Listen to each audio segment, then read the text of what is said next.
লেবুর মূল্য হঠাৎই আকাশচুম্বী হওয়ার ব্যাপারে বাজারে দেখা গিয়েছে মিশ্র প্রতিক্রিয়া। ক্রেতারা অভিযোগ তুলছেন, বাজার সিন্ডিকেটের কারণে লেবুর দাম বৃদ্ধি পেয়েছে।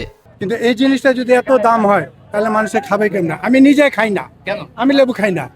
এই যে এত দাম, আমি চাকরিজীবী, আমি সামান্য বেতন পাই, আমি যে বেতন পাই এ বেতন আমি ঘরে ভাড়াই দিতে পারি না। অপরদিকে বিক্রেতারা বলছেন, ক্রেতাদের প্রয়োজনের অতিরিক্ত ক্রয় করে মজুত করায় বাজারে অস্বাভাবিক লেবুর চাহিদা বেড়েছে, যার ফলে বাড়ছে সংকট এবং কিনতে হচ্ছে চওড়া মূল্যে।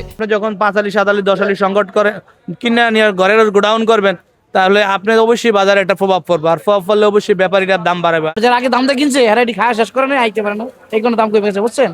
রোজার শুরুর দিকে লেবুর হালি 200 টাকার ঊর্ধ্বে থাকলেও বিক্রেতারা বলছেন, ক্রেতার চাপ কমায় দিনে দিনে কমছে লেবুর দাম।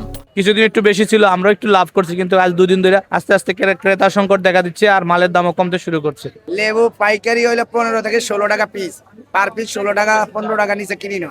এখন লেবু বিক্রি করতে আসি এই কিনা বেচা দামের সমানে। পরে রমজানের পরে দেখা গেছে 1 মাস আগে থেকে লেবুর দাম একটু বেশি। দর্শক, আমরা আজ এই মুহূর্তে রয়েছি রাজধানীর কারওয়ান বাজারে, এবং রাজধানীর কারওয়ান বাজারে বিভিন্ন দোকানে আমরা বাজার পরিদর্শন করে দেখতে পেয়েছি আকার বেঁধে লেবুর দাম আজও কিন্তু রয়েছে 60 টাকা হালি থেকে শুরু হয়ে সেটি 120 থেকে 140 টাকা এবং 150 টাকা পর্যন্ত হালি কিন্তু রয়েছে।